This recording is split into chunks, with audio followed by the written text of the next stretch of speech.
Hello everyone, इस video में हम बात करेंगे जीएसटीआर 9 एनुअल रिटर्न के बारे में। फाइनेंशियल ईयर 18-19 का जीएसटीआर 9 भरने के लिए आपको किन चीज़ों की रिक्वायरमेंट है, क्या बेसिक्स आपको सही रखने हैं, प्लस क्या लेट फीस लगेगी अगर नहीं फाइल किया तो। इसके अलावा ये रिटर्न किसको फाइल करना है, किसके लिए ऑप्शनल है या मैंडेटरी है, सभी कुछ बताऊंगा मैं इस वीडियो में। ये वीडियो हमारे जीएसटीआर 9 वीडियो सीरीज का फर्स्ट वीडियो है। इसके अलावा आपको 5 और वीडियोस मिलेंगे इस वीडियो सीरीज में। सेकेंड वीडियो होगा कंप्लीट जीएसटीआर 9 डेमो के ऊपर। थर्ड वीडियो में मैं बात करूंगा table 4 and table 5 of GSTR 9। Fourth video में मैं आपको साथ डिस्कस करूंगा टेबल 6, 7 एंड 8। पांचवी वीडियो में मैं आपके साथ डिस्कस करूंगा जो टेबल 8A की नई डाउनलोडेबल समरी पोर्टल पर अवेलेबल कराई गई है उसके बारे में। और लास्ट वीडियो 6 में मैं आपके साथ डिस्कस करूंगा टेबल 10, 11, 12 एंड 13। तो चलिए बिना टाइम वेस्ट करे हुए अपना वीडियो सीरीज की फर्स्ट वीडियो स्टार्ट करते हुए। तो सबसे पहले जीएसटीआर 9 एनुअल रिटर्न का बेसिक स्ट्रक्चर समझ लेते हैं। जीएसटीआर 9 एनुअल रिटर्न में 6 सेक्शंस हैं, 6 पार्ट्स हैं। फर्स्ट पार्ट है बेसिक डिटेल्स का, सेकंड है आउटवर्ड सप्लाईज जिसमें कि टेबल 4 एंड 5 आता है। थर्ड है इनपुट टैक्स क्रेडिट का जिसमें टेबल 6, 7, 8 आते हैं। फोर्थ पार्ट है टैक्स पेड का जिसमें टेबल 9 आता है। फिफ्थ पार्ट है ऐसे ट्रांजैक्शंस जिनको आपने नेक्स्ट फाइनेंशियल ईयर में डिक्लेयर किया है, इसमें टेबल 10, 11, 12 और 13 आते हैं। और उसके बाद लास्ट है सिक्स्थ सेक्शन, वो है अदर इंफॉर्मेशन का, इसमें टेबल 14, 15, 16, 17, 18 आते हैं। अब ये देख लेते हैं कि जीएसटीआर 9 को फाइल करने की ड्यू डेट क्या है।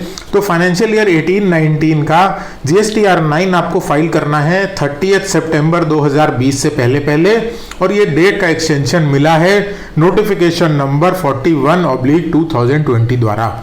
अब देख लेते हैं कि जीएसटीआर 9 किसको फाइल करना है, किसके लिए ऑप्शनल है और किसके लिए मैंडेटरी है। तो इसमें मैंने 9 और 9C दोनों की बात करूंगा। अगर आपका टर्नओवर 2 करोड़ रुपए से नीचे है तो 9 आपके लिए ऑप्शनल है और 9C आपके ऊपर एप्लीकेबल नहीं है, आपको किसी भी हालत में फाइल नहीं करना। अगर आपका टर्नओवर 2 करोड़ और 5 करोड़ के बीच में है तो 9 तो आपके लिए मैंडेटरी है लेकिन 9C आपके लिए ऑप्शनल है। अगर आपका टर्नओवर 5 करोड़ रुपए से ऊपर है तो 9 और 9C दोनों ही आपके लिए मैंडेटरी रहेंगे। उसके बाद बात कर लेते हैं कि जीएसटीआर 9 भरने का पर्पस या बेनिफिट्स क्या हैं। जिसके लिए तो मैंडेटरी है उसको तो भरना ही भरना है, लेकिन जिसके लिए ऑप्शनल है क्या उसको कोई फायदा होगा? जी हाँ, बिल्कुल फायदा होगा। ये एक अपॉर्चुनिटी है कि कोई भी गलती आपसे अगर हुई है या कोई भी एडजस्टमेंट आप अपने टर्नओवर में करना चाहते हैं तो 9 के थ्रू आप ये कर सकते हैं, अपनी गलतियां सुधार सकते हैं।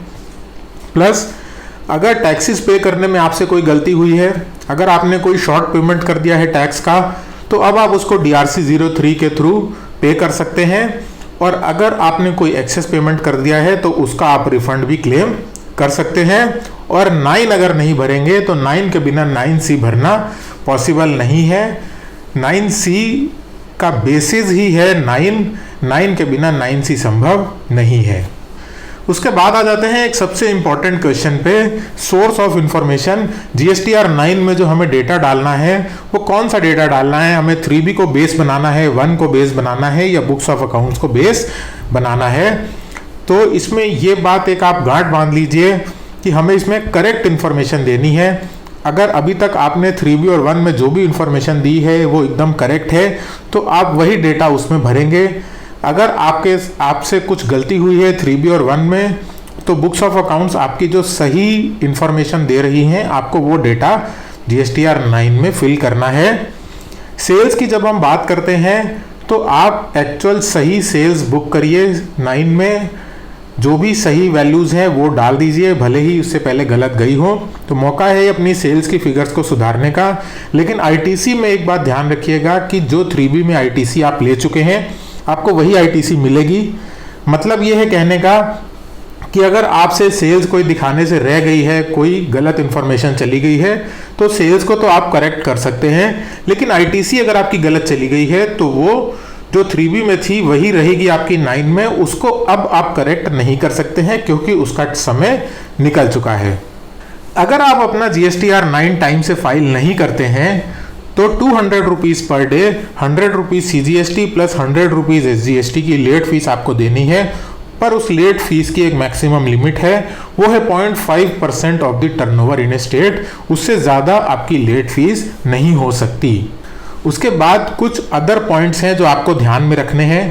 पहला बात यह है कि 3B और 1 अगर आपका फाइल्ड नहीं है कोई भी, तो आप 9 फाइल नहीं कर सकते हैं। 9 फाइल करने के लिए ये ज़रूरी है कि उस फाइनेंशियल ईयर, हमारे केस में फाइनेंशियल ईयर 18-19 के सारे 3B रिटर्न्स और सारे GSTR 1 फाइल हो चुके हों। GSTR 9 अगर एक बारी फाइल हो जाएगा तो आप उसको रिवाइज नहीं कर सकते हैं। जो भी भरिए सोच समझ के भरिए, डबल चेक करके भरिए। कॉम्पोजिशन में अगर आप हैं या थे तो कॉम्पोजिशन से अगर आप नॉर्मल स्कीम में ट्रांसफ़र हुए हैं या नॉर्मल स्कीम से आप कॉम्पोजिशन में शिफ्ट हुए हैं, तो आपको ये ध्यान रखना है कि आपको दोनों के एनुअल रिटर्न भरने पड़ेंगे। ऐसा नहीं है कि आप कॉम्पोजिशन से नॉर्मल में आ गए तो कॉम्पोजिशन का एनुअल रिटर्न आपको नहीं भरना पड़ेगा। उसके बाद आपके पास जितने GST नंबर हैं, जितने GST रजिस्ट्रेशंस हैं, आपको सबके लिए अलग अलग GSTR 9 फाइल करना है। 9 कभी भी कंबाइंड में फाइल नहीं होगा।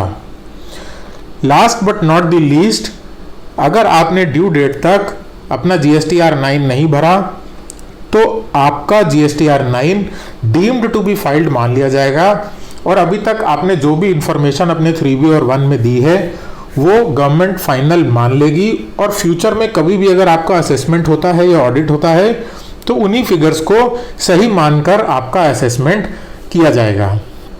लेकिन यहाँ पर तो कॉन्फ्लिक्ट की बात आ गई। अभी थोड़ी देर पहले मैंने बताया कि अगर आप देर से फाइल करेंगे तो आपको लेट फीस देनी है, लेकिन यहाँ पर बात यह आ रही है कि अगर आपने ड्यू डेट तक फाइल नहीं किया तो आपका रिटर्न तो डीम्ड टू बी फाइल्ड मान लिया जाएगा। तो यहाँ पर ये कॉन्फ्लिक्ट है, बहुत बड़ा कॉन्फ्लिक्ट है GST पोर्टल में और GST लॉ में। ये जो बात आपके सामने है तो GST लॉ ये कहता है कि डीम्ड टू बी फाइल्ड मान लिया जाएगा, लेकिन पोर्टल ड्यू डेट के बाद भी आपको रिटर्न फाइल करने की परमिशन देता है। वो लेट फीस चार्ज करेगा, आप लेट फीस फाइल करके आप अपना GSTR 9 फाइल कर सकते हैं। तो ये एक कॉन्फ्लिक्ट है। तो ये है बेसिक कॉन्सेप्ट्स जो आपको काम आएंगे GSTR 9 भरते समय। इसके बाद जो मेरी सेकंड वीडियो है उसमें मैं स्टेप बाय स्टेप फाइलिंग दिखाऊंगा, एक एक टेबल का समझाऊंगा कि किस टेबल में क्या इंफॉर्मेशन भरनी है, किस तरह से भरनी है। और जो स्पिल ओवर ट्रांजैक्शंस हैं, मतलब कोई 17-18 का ट्रांजैक्शन अगर आपने 18-19 में दिखाया है या 18-19 का कोई ट्रांजैक्शन आपने 19-20 फाइनेंशियल ईयर में दिखाया है, तो उसको किस तरह से भरना है वो भी क्लियरली एक्सप्लेन करूंगा मैं अपनी सेकंड वीडियो में। अगर आपको लगता है कि ये वीडियो आपके लिए हेल्पफुल है तो इस वीडियो को लाइक करिए, ज़्यादा से ज़्यादा लोगों के साथ शेयर करिए क्योंकि GSTR 9 फाइल करने का समय आ चुका है। प्लस इन वीडियोस की सबसे ज़्यादा खास बात यह है कि इतनी detailed videos free of cost में आपके लिए लेके आ रहा हूँ। आपको पूरे YouTube पे इतनी detailed video free of cost नहीं मिलेगी। तो ये एक बहुत अच्छी अपॉर्चुनिटी है टैक्स पेयर्स के लिए या प्रोफेशनल्स के लिए। आप इन वीडियोस को देख के इनका भरपूर फ़ायदा उठाइए, ज़्यादा से ज़्यादा लोगों के साथ शेयर करिए। अगर अभी तक चैनल नहीं सब्सक्राइब किया है तो आगे आने वाली वीडियोस आप मिस ना कर दें, इसके लिए चैनल सब्सक्राइब कर लीजिए।